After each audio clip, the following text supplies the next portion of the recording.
Welcome, ladies and gentlemen. Welcome to the Live Free Now show, bringing you the news, views, tips, and tools you can use to live a free, prosperous, and healthy life. I want to thank you for joining us today. We were supposed to be joined by Marjory Wildcraft. She still may be popping in here, but unfortunately, we do not have Marjory at this moment. But you got me, and I'm going to talk to you about what we are facing when it comes to all these food shortages, all the inflation. It's pretty much crazy town right now. So again, if you're just joining us, this is the Live Free Now show, and we're supposed to be joined by Marjory Wildcraft. We may still be joined by her any moment now, but unfortunately, we do not have her at this moment. But we are frantically trying to reach her, and my lovely fiance, Rebecca, is reaching out at this time. But let's chat. So I'll be monitoring the comments. If anybody wants to chime in and let us know what their take is on all of the issues that we are facing in terms of inflation, in terms of supply chain shortages, in terms of New World Order, green fascism, eco-fascism, where they're hurting farmers all across the world in the name of the environment, when in reality it's creating more problems for humanity. We want to talk about all those problems, but in true Live Free Academy, Live Free Now fashion, we are going to be focused on solutions. And I do have some solutions lined up for you that we're going to be sharing today. And I also want to invite you to take part in the Exit and Build Homesteading on a Budget workshop that we have coming up. I've been really blown away by how many people have purchased tickets so far. It's going to be a really incredible event. So I hope you'll join us. That's taking place September 3rd. One thing that I realized in the work that we do with the Exit and Build Land Summit, which is encouraging people to move out of the cities, buy land, and build community in the country, perhaps one of the biggest objections people have is, how could I possibly do that? I don't have enough money. There's no way I could possibly exit and build, move out to the country. So what we want to do is help show you how you can exit and build, how you can homestead, how you can become more food resilient on a shoestring budget, right? You don't have to have tons of money. You don't have to have a booming business. You don't have to have a bunch of money down in order to become more food self-sufficient, more self-reliant. You just have to believe in yourself and take some massive action. And really, at the end of the day, the less money you have, the more creative you have to be. So we're going to be sharing some creative ideas and strategies at this upcoming workshop. Again, you can register at livefree.academy/budget, livefree.academy/budget. I'll be presenting, so will my fiance, Rebecca. We'll be joined by Marjory Wildcraft. We'll be joined by Paul Wheaton. He's the Duke of Permaculture, one of the world's leading permaculture experts. And of course, Nicole Sauce out of Tennessee. She is always scrappy when it comes to food storage, preparedness, all sorts of great stuff. And finally, my good friend Nomad Brad. He's our first community member out at Radical Roots Ranch. He lives in a converted U-Haul, and he lives very small budget, but he does a lot of really incredible things in his life. So we're really excited to have all of those folks joining us. Again, if you're just joining us, this is the Live Free Now show. We were supposed to be joined by Marjory Wildcraft, but for whatever reason, we were not able to reach her. So hopefully she'll pop in, but you got me here rocking and rolling, joining you today. So let's talk about what's going on. We find ourselves in some pretty trying times, right? Things were already rough. There was all sorts of division in the world. And really, I think what's going down is there was all these fractures within the global economy and within the economy here in the U.S. And those fractures got exacerbated with the COVID-19 fiasco, right? So there were already these problems that we were experiencing, and they got magnified. There was already inflation on the horizon because they were cranking out the printing press left and right, never really stopped. It's never stopped, actually. And just for a quick tidbit, real quick, a lot of people may not really understand what inflation is. And especially a lot of folks in the left community with more of a left anti-capitalist economic analysis, a lot of people falsely believe that inflation, rising prices, comes from greedy corporations, right? In reality, the textbook definition of inflation is the value of the money goes down because the money supply is increased. So it's a classic supply and demand situation. The more of something you have, the less it tends to be worth.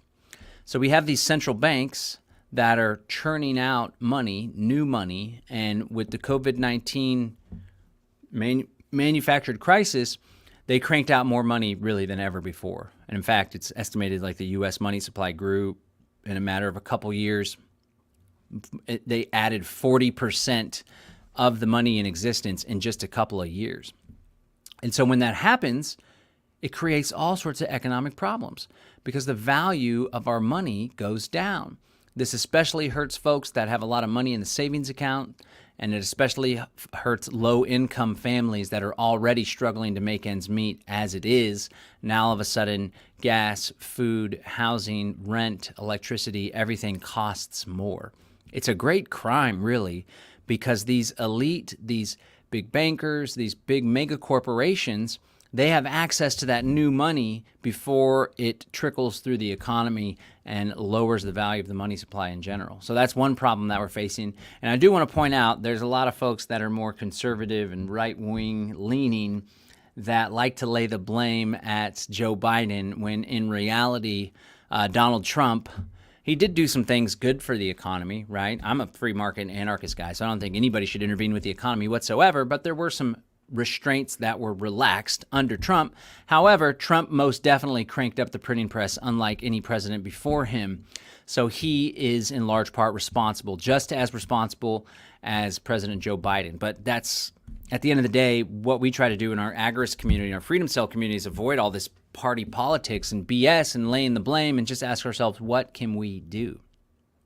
Okay, so in addition to all the inflation that came out of the COVID pandemic, on top of that, there was all sorts of supply chain problems that were exacerbated as well because of the damn lockdowns. What a terrible public health policy, whatever you want to call it. Oh, man. It all just perfectly plays into the Great Reset, of course, which we talk a lot about. And in fact, we're hosting our 4th annual Greater Reset. This one's called the Co-Creations, coming up January 18th through the 22nd. Check out thegreaterreset.org. Join our mailing list to keep in touch with us. But all of the policies that were enacted in order to supposedly slow the spread fit hand in hand with the Great Reset. What is the Great Reset? For those of you that may not know, it is an effort being carried out by the World Economic Forum, led by the World Economic Forum, which is a group of oligarchs, some of the wealthiest, most powerful people in the world in all sorts of different industries. They meet annually in Davos, Switzerland. And more recently, they issued this declaration, a call to action they call the Great Reset. It's led by this guy named Klaus Schwab, who has Nazi lineage and was also a disciple of Henry Kissinger, who, interestingly enough, once said that we should use food as a weapon. Specifically, we should withhold food aid to certain countries in order to get them to bend to the will of the U.S. empire. We kind of see that taking place right now, don't we? So we have this effort of Great Reset. All these policies all played into this Great Reset. The goal of the Great Reset is to radically transform life as we know it, the role of business, the role of capitalism, the relationship between the government and the individual. They want to expand government's role and influence in our lives. Big government, big corporations. They want to merge biology and technology with this phenomenon known as the Fourth Industrial Revolution, which is data, big tech, artificial intelligence, drones, robotics, automation, the virtual world, right? This metaverse phenomenon that we see coming to being at the same time that the Great Reset, and they're putting out all these documents and white papers and stuff. It's really where they're going. And a big part of it is to cease the town square, to cease going to work, to cease physical interaction, pull people into this fake virtual world. And again, this COVID policies really played into that. The lockdowns especially took people into Zoom, the Zoom workforce, right? Made it so people are afraid of one another, no hugging, no town square, all this craziness. Another piece of this puzzle is the environmental controls and all this environmental hysteria being used as a means of ushering in this green economy, carbon sequestering, limiting people's ability to use fossil fuels, fertilizer, you name it. And this is exactly what we see taking place. It's hand in hand with the Great Reset. It's also part of the United Nations Agenda 21, now known as the Agenda 2030 Sustainable Development Goals, SDGs. This is what we see taking place in the Netherlands, just recently passed in Canada. It's where they are limiting farmers' use of agricultural supplies and products and fertilizer because they say it has such a carbon output, it negatively affects the economy. So they want to shut down these farmers' ability to produce food. And you see, all of this is all like culminating in this perfect storm to usher in this techno-fascist dictatorship. They want people to be dependent on them and their centralized systems. They want to do away with the family farm. They want to do away with these ideals and these norms that people take for granted, really, of going down to the farmer's market to pick up your milk, raw milk and eggs, right? The family farm sustaining multiple generations. It's all getting tweaked and messed up through subsidies and manipulation and all this green agenda. So what are we going to do about it, right? Let's talk a little bit more about the problem. Then we're going to get into what we're going to do about it. So a lot of the problem has to do with centralization. Okay, I consider myself a decentralist, right? And I think decentralization is a great banner that we can rally behind, in large part because decentralization, it's nonpartisan. It doesn't have to even have a particular ideology. It's really just a strategy. It's a means to an end, right? So how are we going to go about bringing about change in the world? It's something that can unite conservatives, Republicans, people that have an admiration for the Constitution. It's something that can unite folks that are of the left, that believe in equality and mobility and a higher standard of living for the masses, right? And it's all about, so what are your ends, right? What are your ends? That's what you want in life. That's what you want for the world. That's what you want to see brought about. But how are you going to get there? Those are the means, okay? And I'm here to share with you, if you're watching this, you probably already know that centralized means are easily corruptible. And if we want to bring about more freedom, more respect for individuality, more respect for the family unit, right? And that's on the right side. And on the left side, we want to help the masses. We want people to be lifted out of poverty. We want there to be equality. The way to achieve those things, this is how we can speak to other people that aren't fully on board with this whole freedom message just yet. We can say, oh, I recognize that those are some of the values that you're fighting for, some of the things that you want in life. Well, what if I told you the best way to go about those things is through direct action, non-political, decentralized means? Meaning, what if we just all work together on a local level and start supporting one another, person to person, human to human? How does that sound? Let's give it a shot. It's centralization that is the great enemy of freedom. And it's precisely centralization that the Great Reset is pushing for. It's precisely centralization and centralized solutions that the United Nations is pushing for. And it's precisely centralization that we need to identify as a common enemy for free people.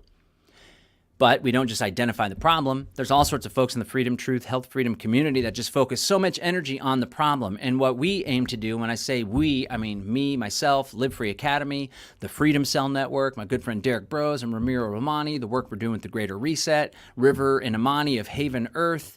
There's this whole movement of people that recognize if we want to bring about change in this world, we have to focus on solutions. Spend some time on the problem, but not understanding the problem just for the sake of knowing what the problem is, or for feeling all important and arrogant like we know things. That's what I used to feel when I would listen to Alex Jones back in college. It must have been 2013, 2014, maybe 2011 actually. Wait a second, no, I graduated high school in 2002, so this was in the early 2000s. And I would walk around, listen to my headphones, and I had class every Tuesday and Thursday, and I would just bang on Alex Jones because he was cranking out 11 a.m. to 3 p.m. at that time. Every single day he would do a show, and I just thought I was so special because I knew about the New World Order, and I knew that there was this global effort to create a totalitarian dictatorship, and I had my nose in the sky, but in reality, I was all freaked out and anxious. No, let us not understand the problem just for the sake of knowing the problem. Let's understand the problem so we can strategically work around the problem. That's the name of the game, and that brings us back to the importance of solutions. What are we gonna do about it? Okay, so in the context of this program today, we are talking about food shortages, supply chain disruption, inflation, and what can we do to overcome it. If you're just joining us, you are tuned into the Live Free Now show, where I bring you the news, views, tips, and tools you can use to live a free, prosperous, and healthy life. We were supposed to be joined by Marjory Wildcraft, but unfortunately we were not able to reach her today, so I'm just going to be spieling for you for the next 20, 30 minutes or so. So let's get on to the solutions, okay? Problem, centralization of the food supply chain, centralization of the money supply, banking, central banking, U.S. dollar, central bank digital currency, right? Problem, over-reliance on grocery stores, part of that centralized food supply chain, right? So the solution is, how can we decentralize our food supply chain and become more resilient? Okay, so how can we do that? Well, for starters, we can start to grow our own food. I mean, there's no reason why anybody within our freedom community should not at least have some container gardens going on the back porch. Start with the tomatoes. Start with what's easy, right? You got to have something going on. And again, we are going to be doing this Homesteading on a Budget workshop September 3rd. I highly, highly recommend it. It has been, the tickets are just selling like gangbusters. We made it deliberately accessible. It's only $57 for a ticket. We normally charge $197 or more for the workshops that we put on, but we purposefully want this one to be accessible. And I got to tell you, if you don't have $57 lying around, man, you got to go out there and find some ways to start a side hustle, pull some money in, pull back on this, that, and the other. I'm not a big fan of pulling back. Right? I think that if there's stuff you want in life, you add more. You find ways to make more money rather than cutting back. But there are things that people could cut back on. The Starbucks. I'm drinking some Starbucks now. Oftentimes when I do my show there in the morning, I got a little Starbucks drink here. And sometimes I think, what are people going to think of me for drinking Starbucks, big corporate coffee company? Then I take a sip and recognize that I absolutely love it. We got Rebecca Powers here. Come here, Becca. Brad too. What's up? Brad's here. You want me to talk to Brad? Yeah, about the beet share. All right, let's bring Brad in. We're going to bring Brad in. All right, we're speaking of solutions. We're drinking coffee, but I feel pretty confident in the money that I have right now, right? I homestead on a budget, but we're also spending significant amounts of money investing in our property, doing amazing things, right? But if you are struggling and if you hear $57, I can't even afford $57, then I want you to ask yourself, how can I bring more money into my life? And what is it that I could cut out of my life that isn't necessary, right? So I want to invite you to take part in this workshop because we're going to be talking about all these ideas, all these strategies, all these ways. And, to be honest, I'm doing much better financially now than I ever have been in my life. But me personally, I've struggled. I've struggled for years and years on end. And more recently, me and my lovely fiance, Rebecca, we made great sacrifices in order to move into this 10-acre homestead. We lived in a 399 square foot tiny home. We cut back, we did meal prep, we lived small, so later we could go big, right? And those are some of the strategies and secrets that we want to share with you at this upcoming workshop. You can register at livefree.academy/budget, livefree.academy/budget, and a lot of things we're going to share with you today, we are going to be presenting at the workshop here coming up. But we're not joined by Marjory today, but I can do you one better there. Let's talk to Nomad Brad. It's good, actually, if you get, what are you doing? Zoom in just a tiny hair there so we don't see. Okay, that's good. All right. Nomad Brad, how are you? Hey, Freedom folks. I am doing fantastic. It's a Monday, but I tell people when you do something you love, every day is just like a Friday, right? You're always doing something you enjoy and you have something to look forward to. And we're fired up for freedom. Fired up for freedom. I like that. All right. So Nomad Brad here is one of the teachers for the Exit and Build Homesteading on a Budget workshop. And I invited Nomad Brad because I've known this guy, how long? We haven't even known each other. It's only been a couple of years. Yeah. So, but I've noticed, I've taken note, like I like to observe people. And this guy, he's living a good life. He's living his best life. And I could tell he's doing it without expending a whole lot of money.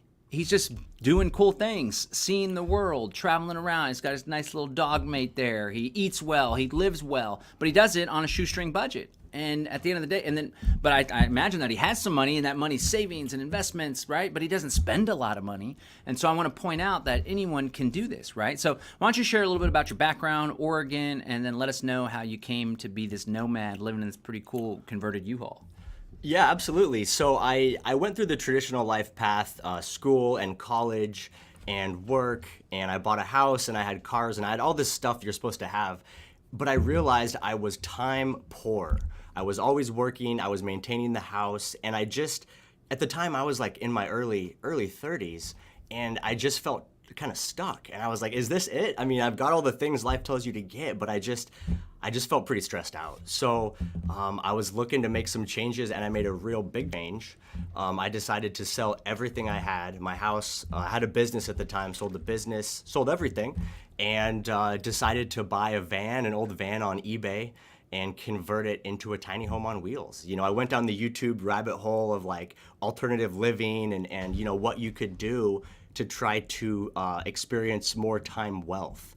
And so for me, growing up in Oregon, I really enjoyed the outdoors and nature, and I wanted to find a way that I could spend more time in nature and just have more time freedom. And so in order to do that, you know, it requires you to either have a very large pile of money or some kind of an online income where it's location independent, or you have to significantly reduce your expenses.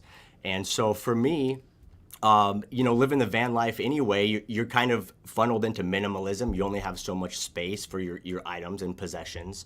And so I just kind of dove deep into minimalism and realized that, you know, when you're really living a life you enjoy, then you don't need so much stuff. And, you know, that can be different for everybody. For me, it's nature, but I have friends that live in vans, for example, here in Austin, and one guy works at the Hilton.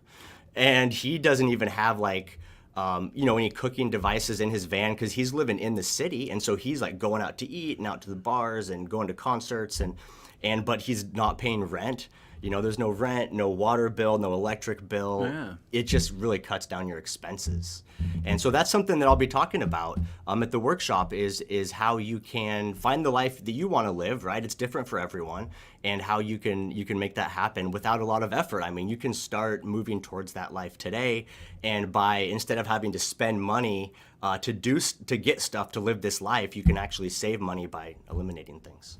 Yeah, for sure. And when I hear that story, I think a lot about life design. So you were living the life, you were carrying out the program like so many people do. It wasn't like you intrinsically thought this was the best thing for me to do, to buy a house, to settle down. It's just like, that's what people do. That's what my family did. That's what I see on television. That's what we all carry out this program. But you snapped out of the program, aligned with your own values, and consciously made decisions to design your life around what you wanted. And unfortunately, a lot of people, they don't have that fortitude to actually do that.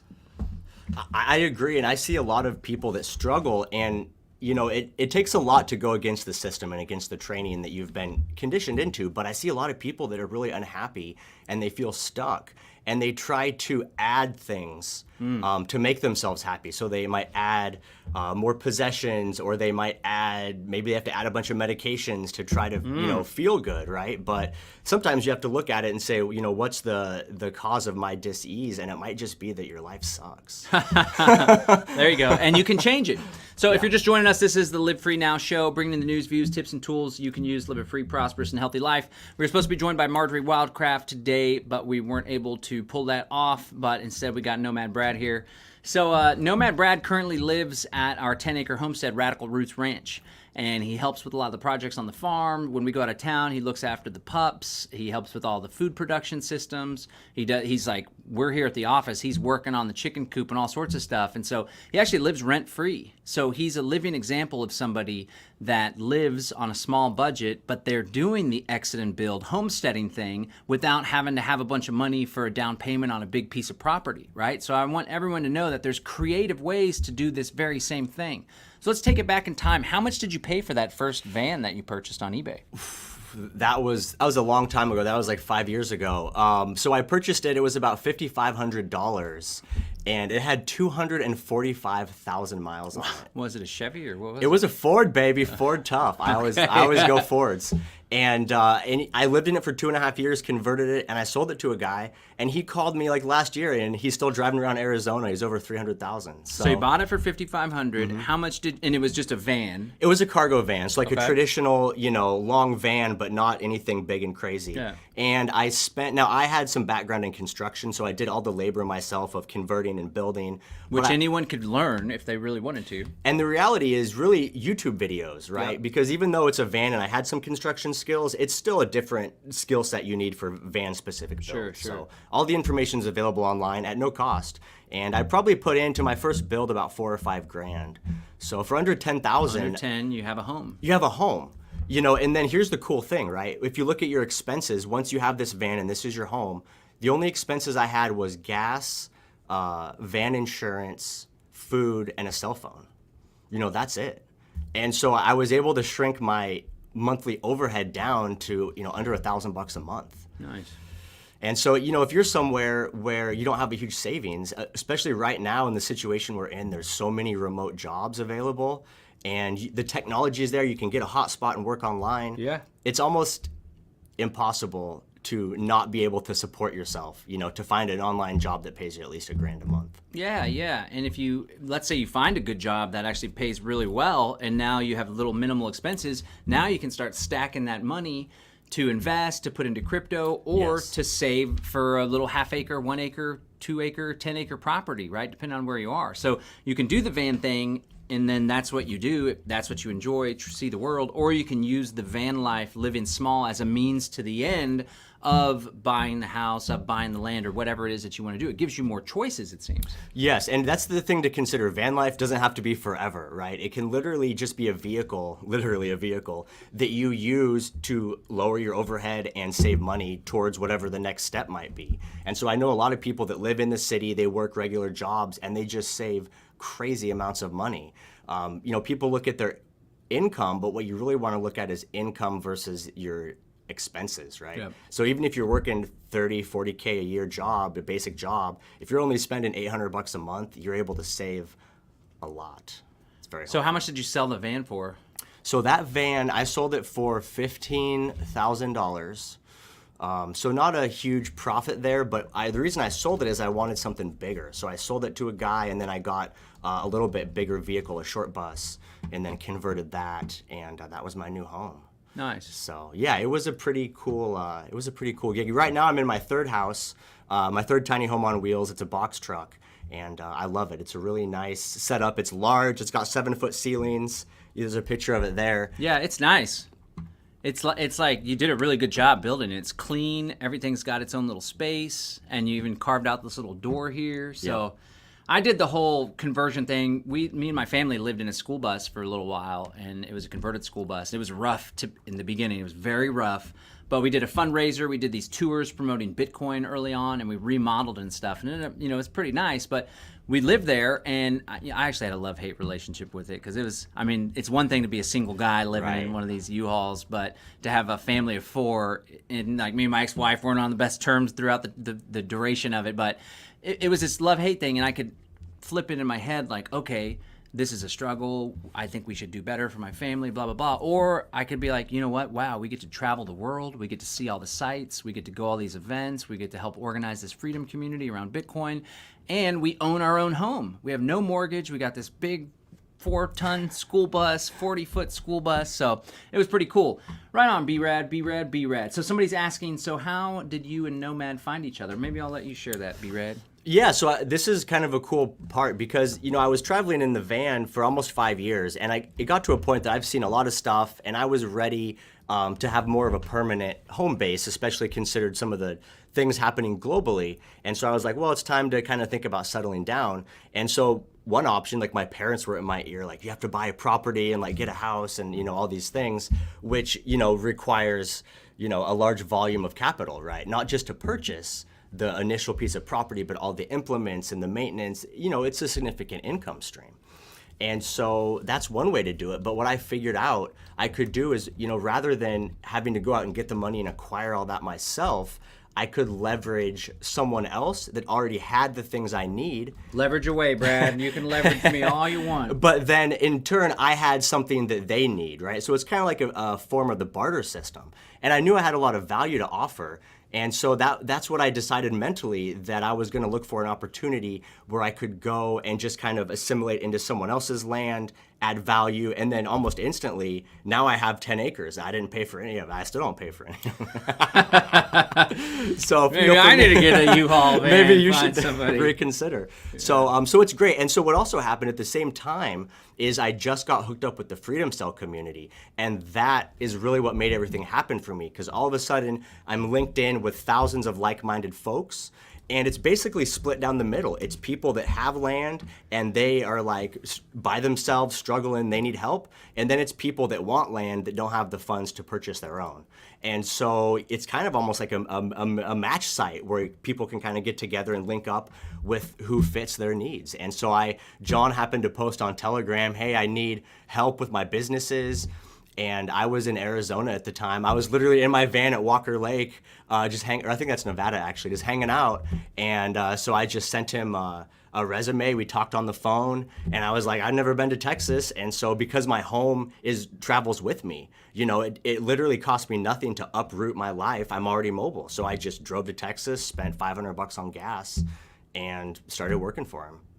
Yeah, and because he provides so much value and just does so much on the land, he lives there rent-free. So he's a living example of living big, homesteading, food production systems, becoming more food resilient with little to no cost whatsoever. Just his labor and his value and the sweat equity that he puts in. So anybody could do that. Really, it just starts with the mindset shift. Instead of saying, I don't have the money, I'm broke, I can't possibly become more food self-sufficient, how could I have land, blah, blah, blah. You just got to get creative. And I really appreciate that Brad is going to be presenting at the Homesteading on a Budget workshop. Again, you can register. It's only $57. We're keeping the price low and accessible. You can register at livefree.academy/budget. livefree.academy/budget. But it does look like we have the one, the only Marjory Wildcraft. So, Brad, I'm going to bid you farewell. Thanks for joining us. All right. And thanks for man. teaching at the workshop. I think it's going to be really useful for folks. He's going to talk about the RV stuff, about nomading, about living small. And he's also going to talk about a beef share that we did. Maybe just tell us real quick about the beef share. Yeah, just really quick. Again, with the Freedom Cell, I was able to wrangle up a whole bunch of folks. We went in together. We bought an entire cow from a farm that's only 7 miles away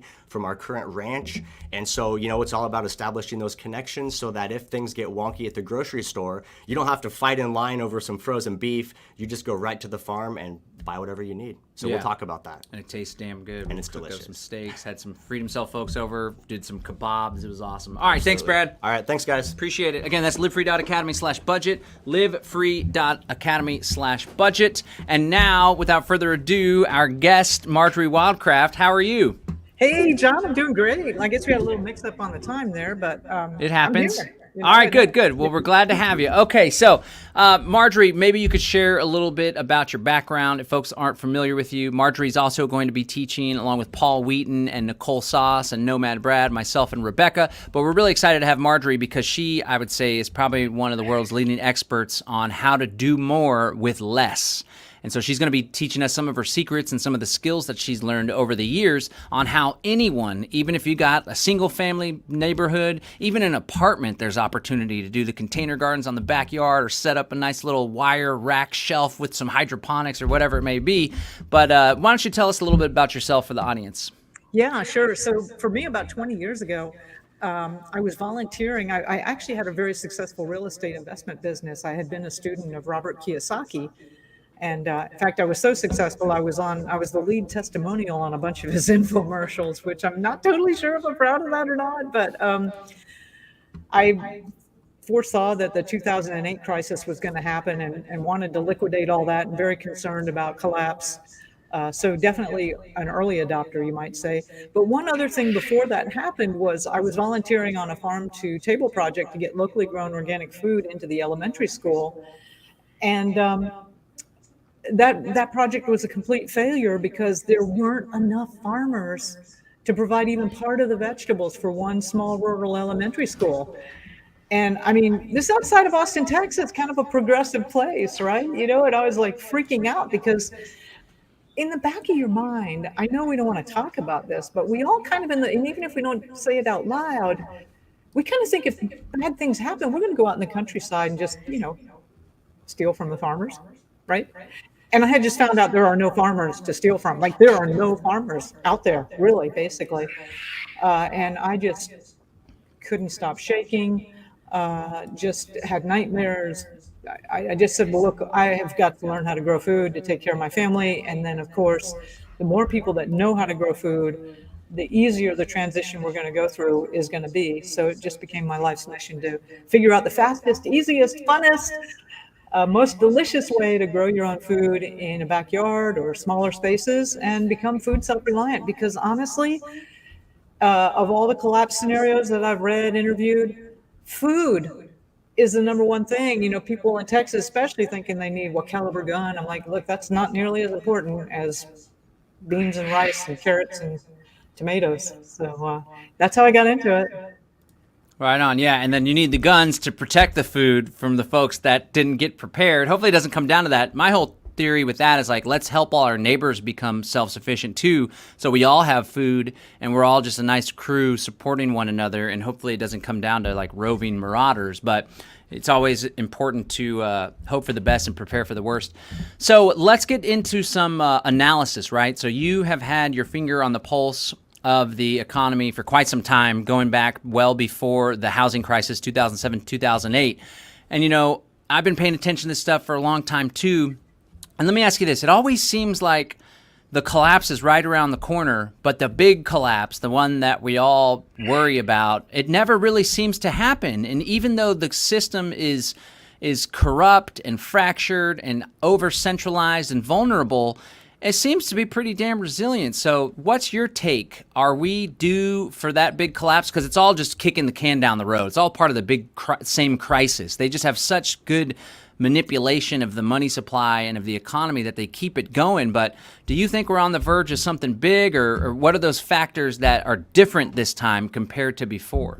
Yeah, I hear you, because I know, ever since I've been knee-high to a grasshopper, I've heard about, we're spending too much money and this whole thing's going to go crazy. And then, of course, I lived through the 70s when we got off of the gold standard and there was stagflation. And I definitely remember people waiting in lines around for a block to get a 5-gallon can full of gas at enormous prices. So, and we have been through some really hard times. What makes us different is, and I really have to credit you, John, for waking me up to the whole Agenda 2021 thing that it used to be. Now it's Agenda 2030. And for anybody who first hears about that, you're like, no, what? But more and more, I've been paying attention to those scenarios. And just like we had Event 201, that was in September of 2019, and then voila, that predicted a pandemic. And then voila, in the next year, we have one. Well, in 2015, Cargill, which is the world's largest privately held company, and they basically have their fingers in every aspect of food production on this planet, and they're a privately held company. Well, they sponsored a simulation called the food chain crisis. Anyway, the whole thing was that somewhere around 2020, there'd be some big event. There'd be this whole series of weather events. There'd be all kinds of problems. The price of food would rise by about 40% within the first year. It would rise by 100% every year thereafter. And they weren't considering inflation and hyperinflation. They were just talking about there was going to be this crisis of the food chain. And lo and behold, like most of the other scenarios that we often hear about, we are actually living in that scenario today. So there has been a whole dismantling in small little ways that are hard to see of the food supply. So it is different now. And what about the inflation? Can you tell us your insights on all that? Yeah, and we are definitely, there's no going back on. I mean, really, we're several decades past on being able to go back. So we're seeing inflation. If you watch the numbers closely, it's gut wrenching to see them just outright lying about the statistics on, the amount of employment we have, the amount of inflation we have. The official rate is 8.5%, but every item in there is like 20 or 30% higher. And you're going, how do you add all these numbers that are 20 or 30% and get 8.5? Like, can you explain that, please? But they don't. And you know it. I mean, you see it, like a dozen eggs now is what, $6 or something like that. So it's crazy what's going on out there. And there has been a dismantling of the food supply. Farmers, it's just costing an enormous amount of money to fertilize the fields. And then, of course, the GMO and the Roundup stuff is costing a lot more. Diesel's been going up, and apparently there's a diesel crisis that we're about to enter here. The cost of farming is going up. So many farmers didn't even plant. And in a lot of places around the world, like here in the U.S., we're in a really severe drought. There's a lot that's not going to come in. Now, are we still producing stuff? Yes, but are we seeing tightening like at almost every aspect? We also have a lot of countries that are shutting down exports. Even like India had a really great bumper crop year of wheat, but they said, well, we're not going to export any because we got to feed our own people. So we're seeing more and more of that. Good Lord, I have no idea what's going to happen this winter in Europe when they don't have the energy that they're used to getting out of Russia. We're in a world of hurt. Another indication of it, and following, I'm not exactly a big fan of the Rockefeller Center, but the president of the Rockefeller Foundation a few months ago said, all hell is going to break loose on this planet in 6 months. And he was targeting a date of approximately October or November of this year. It had to do with the fact of all these pieces of the food supply being finally accumulating to where it became abundantly apparent that there's a huge global food crisis. Now, I will say here in the United States, it's going to be a little better because we actually are a net producer of food. But especially in developing countries where people are only earning a couple of dollars a day, and then the price of their food now they can't afford to eat at all. The only thing that happens in that situation is violence. I mean, that's what Sri Lanka is the canary in the coal mine on that. Will it get that bad in the United States or in more developed nations? I don't know, but we are definitely going to see higher and higher food prices, and we're going to definitely see that's absolutely correlated with more and more violence. Right on. Yeah. And, the thing about growing your food, as you pointed out, the price of food is already really high right now, and it's only going to get worse. And we have the ability to basically have our own printing press to create our own money. Yeah. People spend so much of their money on food. You might as well be producing it on your own or finding local producers that you can trade with, or like I had 120 chickens at once, and I found it to be easier to raise these chickens than it was to grow vegetables. The vegetables were a lot more challenging. You had to fight off the worms and stuff wouldn't come out. I still haven't grown an ear of corn in my entire adult life. But the chickens were pretty easy, right? So you can have those chickens, have an abundance of eggs, and then you trade your dozen for a nice couple heads of lettuce or whatever it may be. And it's really important to create these resilient food networks. And so one of the things that we're going to be teaching in this homesteading on a budget workshop is how to get creative. So let me ask you this. You have a long history of homesteading, of food production. How important is it to have money? And if you are low on money for whatever reason, how can you maximize what you have? How can you get more with less?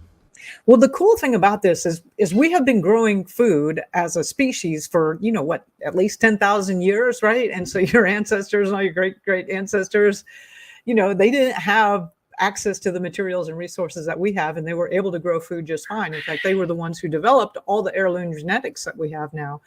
And so, no, you don't need to have a ton of money. Now, does it make it easier if you can just go out and buy a chicken coop or buy electric fencing or, buy stuff? Yeah, because, money is a form of energy and it can help you accelerate things.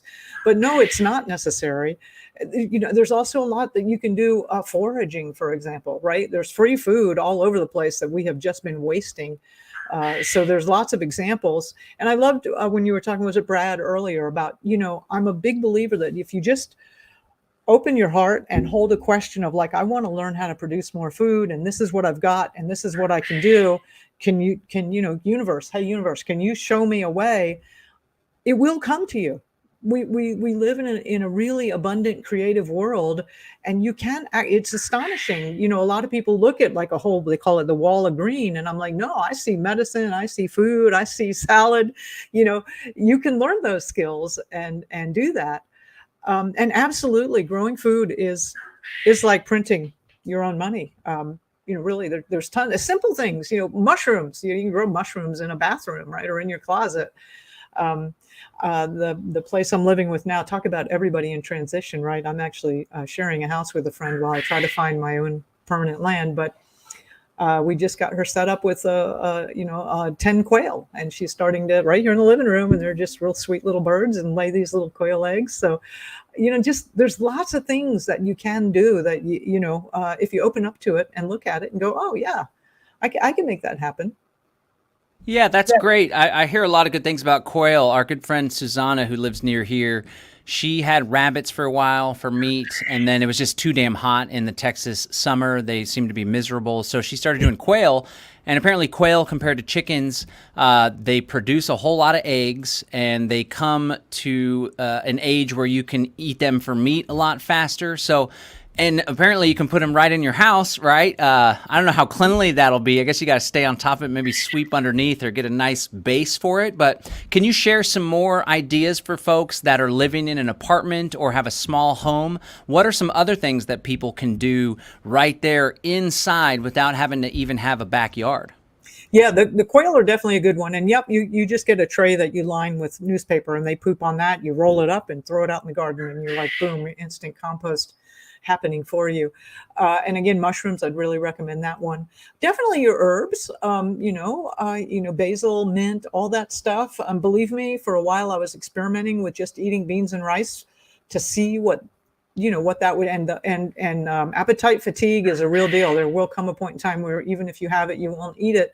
But spices and herbs will totally change that. So, that little basil plant, even though it doesn't look like much, it's actually got an incredible amount of value in terms of your taste and helping you get through it. Super easy to grow. Sprouts are amazing, and they come up really fast. I mean, we're talking 5 or 10 days, and you've got that going. And there's not a lot of calories in that, but there's a super boost of nutrition and energy and vitality. And it's something you can do. There's also a lot of really cool little creative containers that you can have with aquaponics or hydroponics for growing indoors. I'm not a huge fan of using a bunch of electricity to grow something indoors, but get started doing what you're going to do. We are living in a vortex of change. So my advice is to start learning. Maybe you're in that apartment right now. Do what you can there. Do what you can. You never know where you're going to be next year. Honestly, I think we all know that we're in such a vortex of change. So, and the things that you learn from like a couple of little potted plants on the windowsill are going to be the same thing that are directly translatable to when you have a garden bed or to when you're managing acres of crops. So, when plants don't get enough sunlight, they get real pale green. We call it leggy. They grow real tall and they're spindly. And that's a characteristic of they're not getting enough light. So you'll know what that looks like, regardless of whether they're on that windowsill or outside or wherever, right? If you've hit them with, or if they're not getting enough nitrogen, or the roots are too wet, they tend to turn yellow. Learning these things, those plants, even just a few plants, can teach you a tremendous amount that will be skills that will be very important for you for the rest of your life. So don't underestimate the power of even just a few herbs on a windowsill. There's a tremendous amount that you can do, and even if you're only doing a little bit, of course, there's the classic, trellising tomatoes and cucumbers and all kinds of stuff on the balcony or, down the side of the wall. Lots of opportunities for Shared Earth is one website where somebody may have a backyard and can't work it. And then they are, you can connect up with them via this website and, garden there and maybe give them a share of the produce or whatever you negotiate. But vacant lots, for a while, I was guerrilla gardening here. I was in a location that had absolutely no way I could grow anything anywhere on that site. And so I just went out onto a public area and just dug up a garden and started growing. So like I said, if you open up and ask the universe, it will come to you. Yeah, and like you said, it's all about getting creative. I think a lot of people, a lot of it has to do with the mindset, right? At Live Free Academy, we have this 4-part empowerment philosophy. Starts with mindset, then you got to have a good strategy, then you find other people to work with, and then you take massive action. And it starts with mindset, because a lot of people, they just are programmed to be in this victim mentality. And when you present an idea like, hey, we should grow more food, let me share some ideas on how you can grow more food, the first thing they do isn't, oh, that sounds great. I'm in an apartment, but I'm open to learn, and I feel confident that we can figure something out. The first thing they do is like, well, I live in an apartment. I can't grow food. I need to have land to grow food, and I can't afford it, and blah, blah, blah, blah, blah. So it's really about opening yourself up, like you say, to the possibilities and the creativity. Now, another thing, and it's the third piece of our empowerment philosophy, is working with other people. So Yes. Can you talk about the importance of community when it comes to becoming more food resilient? My favorite topic. Absolutely. So I can give you one. We first started homesteading in Central Texas, I had chickens, I had eggs, I had rabbits for meat. We actually had a couple of cows, so we had beef, and then a little bit of fruit. And that's just us with what we could do on our homestead. And of course, I started reaching out, and there's a whole program of how I began to actually build a whole self-reliant community there, not on a piece of land, but connecting up neighbors. But let me give you an example with just one other neighbor we met, and he kept bees and he had goats. He also had chickens and some fruit, but different fruits. So almost immediately, I went from just having, eggs and rabbit and beef and vegetables to now having honey and goat cheese and an assortment of fruits and vegetables, because he had different stuff that I had. So right away, just two families, you're increasing what's available to you, as well as resiliency. Another thing that people often don't think about, especially in regards to community, is the importance of genetics.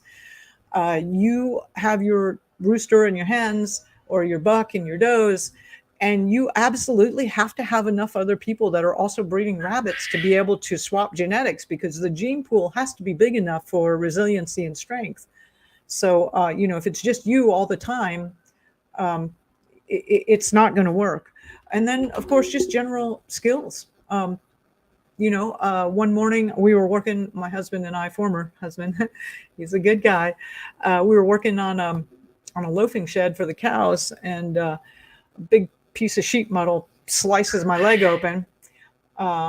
Unfortunately, I'm homeschooling my daughter, and we had just done the module on first aid on how to handle a severe laceration. Anyway, he's getting me in the truck, and we're doing the mad dash, the 45-minute mad dash to the hospital.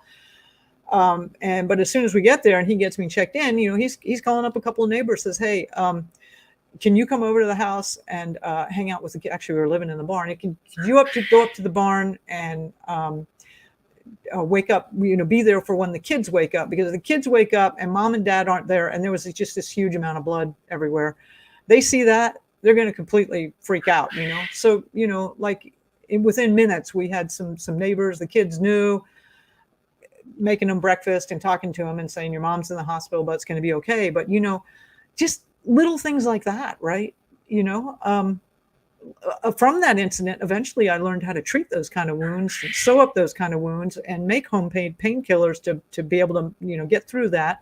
And it's funny because that just came around just a few months ago. There was a local farmer here had sliced his leg open with a chainsaw and didn't have the money to go to the to the medical system, and we just went ahead and treated him here. So community, right? Everybody having skills to do stuff. Yeah, it's really what it's all about. And we have created a community and a network for folks to join at the Freedom Cell Network, freedomcells.org, freedomcells.org. We just launched a new website where you can actually put, if you're someone that owns land and are looking for people to help or live on the land, or if you're somebody that is looking for a community to join. So definitely, it's totally free for people to join. We strongly encourage people to check that out. You have created a network as well. You call it the Grow Network. Do you want to tell us what that's all about and how folks could join and take advantage? It's a wealth of knowledge and resources. I use the search function on the website all the time. So what's the website people can go to, and what's the Grow Network all about? Yeah, it's thegrownetwork.com. Oh, and by the way, John, I keep hearing about these freedom cells. People are going, hey, Marjorie, have you heard about these? And I'm like, as a matter of fact, I have. I think it's a great idea. So my whole thing has always been about food and medicine. Like, how do you do it? And you can kind of think of it as the home front, right? When during the Civil War, when the guys went off, and if you lived in the South, you see all those battlefields. I used to always go, what do the women and the children do, right? So the Grow Network is kind of like the home front. Like, how do you grow food? How do you make medicine? How do you take care of things? We have a really active and engaged forums area where we have, oh my gosh, I think we're at 120 or 150 volunteers now. We call them the street team. These are really experienced homesteaders. They're always talking about different things, different topics. You can ask any question you want in there. How often do I collect eggs? Or what is that bug? Or, does anybody know how to preserve eggs? Or all kinds of questions. Or have you heard about, how to use echinacea for snake bite? Any kind of question you might have, you can pop in there. Then we also, of course, yeah, there you go. You've got it up. Thanks. I'm in there all the time, by the way. If you want to reach out to me, just tag me at Marjory Wildcraft in almost any of the comments. And I get in there and answer almost all of them or engage. And I'm constantly having fun in the forums. It's just a great online community. We also have a newsletter, and we have newsletters come out about 4 times a week, which will let you know what are the most interesting forum posts that are going on. We also have a blog where we're posting 4 or 5 posts a week. Again, by the way, if you're an experienced homesteader and you want to write for us, reach out to Marin, who's our editor. We always love to have real, genuine, high quality content. Would love to have you contribute in that way. And we are able to pay a little bit, so we pay better than other sites. We have a little store where we sell kits and digital information. We have an academy where we teach a lot of courses in chickens and gardens and goats and sheep and home medicine and making home medicine and canning, beekeeping, growing those mushrooms, just growing cannabis, because of course, right? Great trade item. So we have the academy. So it's a really developed site. I've been really, really grateful that they have been able to kick the can down the road. A lot of us thought 2008, 2010 was going to be it, and I totally underestimated the ability of the U.S. government to, back then, it was egregious. They were printing an extra $1 trillion a year, and now we're up to like printing an extra 3 to 5 or 10 trillion a year, and it's just going to get crazier. And they have kicked the can down the road, and that's great. We've had that much time to build out these resources so that we can get you up to speed very, very, very quickly and connected with other people all around the planet and people that are in the same region that you are. So you can learn. If you're in a cold climate, you can learn what to do there. If you're in a hot climate, what to do there. So that was very similar to the Freedom Cells. We're just connecting people up to share resources, because I really believe inherently in the goodness of people and the willingness to share and help. And that's what the Grow Network is about.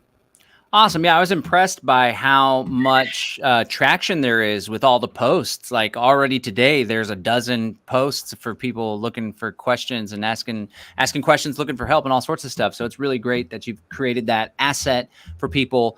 Is it free for people to join the forum? Yeah, absolutely. It's all free. The way we fund the business, actually, and this is not a nonprofit. We are a functional nonprofit. We like profit. Oh, we would love profit, right? It just hasn't, because I always, as soon as we make a little money, I'm like, oh, we could do this and this would help people, right? But yeah, the store we have little kits like, how do you make a tincture? Okay, we'll help you. How do you make elderberry cough syrup? Okay, we'll show you how to do that. And we sell you the herbs, or what's a really cool knife? Well, we got some really great knives in there.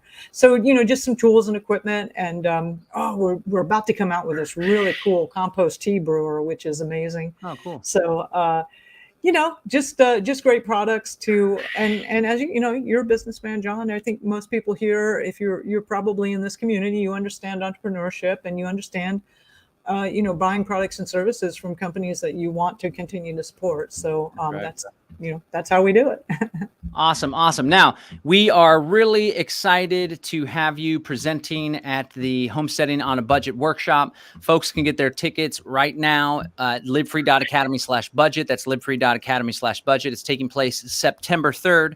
So before we let you go, can you let some of the listeners know what they can expect from your segment at the upcoming workshop? Well, we're going to be talking about how to grow half of your own food in your backyard, in a backyard size space, and what that looks like, exactly how many calories are going to be generated, how much time it's going to take, what size, what amount of space and size are you going to need, what kind of skills are you going to need. But it's really empowering because a lot of people, they think of growing their own food and I don't want to be like politically incorrect, but I'm going to have to do this. And people normally think, oh my God, I'm going to turn into a migrant worker. That is not at all true, right? It really only about an hour a day, you can produce half of your own food in a very simple system. As I said, I've spent years figuring out the fastest, easiest way to get people up to speed and being able to produce something substantially, even in a grid down situation, and especially if you're older or out of shape. So all these things are designed to be accessible to anybody. So we'll go through that system on how to grow half of your own food in a backyard size space. Awesome. That'll be extremely valuable, and we're really grateful to have you be a part of the workshop. We're also going to be joined by Paul Wheaton. He's the Duke of Permaculture. He's got a lot of great programs, and he's definitely somebody that does a lot in a very scrappy way. So he's somebody that gets creative. Fun guy, too. He's a funny guy. Paul is a hoot. He's a hoot and a half. Man. He's a hoot. That's right. Nicole Sauce, my good friend from Tennessee, she's definitely somebody. She's going to teach us how to preserve, whether it's canning or drying or freeze drying or whatever it is, how to preserve your excess food yield, and then how to strategically purchase food that's good for bulk food storage. So that's going to be really great. Of course, we heard from Nomad Brad earlier. He's going to talk us about nomading, about this meat share we did.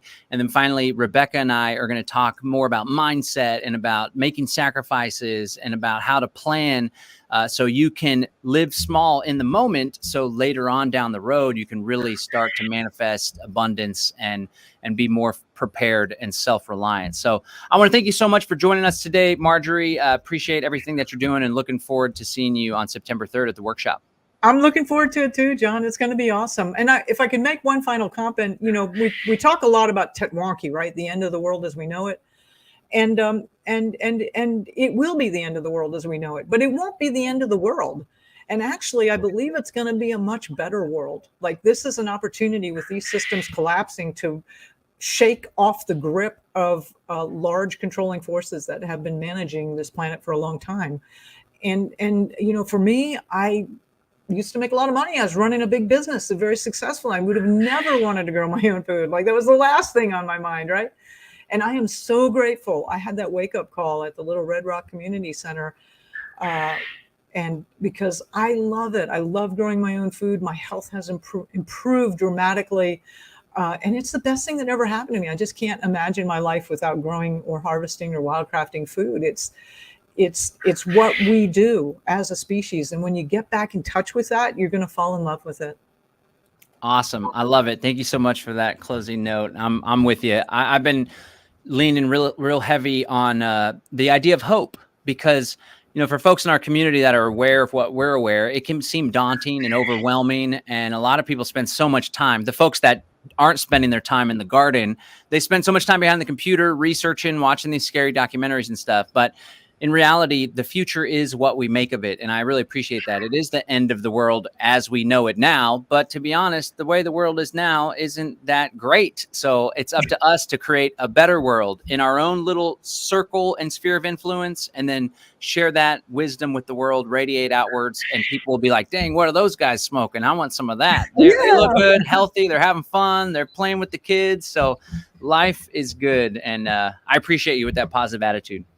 Yeah, and we'll show you how to grow that thing to smoke. Anyway, we'll see you on September 3rd, John. All right. Okay. Thanks, Marjory. All right. Marjory's having a good time. Okay, folks. This is the Live Free Now show, bringing you the news, views, tips, and tools you can use to live a free, prosperous, and healthy life. I highly, highly, highly encourage you to join us for the Exit and Build Homesteading on a Budget workshop. It's taking place September 3rd. I've been very conscious of the needs of our community, and I came to recognize that a lot of people have this limiting belief that they can't possibly become food self-resilient, self-reliant. They can't possibly exit and build because they're barely paying rent. They're struggling financially. They have a dead-end job, or they're out of work and they have little to no money. Well, we are going to teach you all of the secrets, tips, tactics, and strategies that you can engage in order to become more confident in your ability to provide for yourself, your family, and ultimately your community. It is our time to shine, ladies and gentlemen. And I want you to understand that I don't have enough money is a self-imposed limiting belief. We need to smash through those internal obstacles, clear the way, so together we can thrive, not just survive, but thrive through the coming crisis that is just around the corner. Things are going to get rough, but it doesn't have to be rough for us. We can seize this opportunity to create a better world through the destruction and the failure of the centralized systems. It's our time to create a new paradigm that's decentralized, voluntary, and instead of focusing on these corruptible, vulnerable supply chains, we need to shore up and create our own resilient food networks on the local level and in our own homes, apartments, homesteads, whatever it may be. It's our time, folks. I want you to understand that whether you have little or a lot, whether you're broke or you're rich, whether you got a 10-acre homestead or you live in an apartment or an RV or whatever it is, we are going to teach you the secrets, the tips of the trades from some incredible people on how you can become more food self-sufficient and how you could do it with a smile. All right, this is John Bush. Peace and freedom. Thanks so much for joining us. I'm out.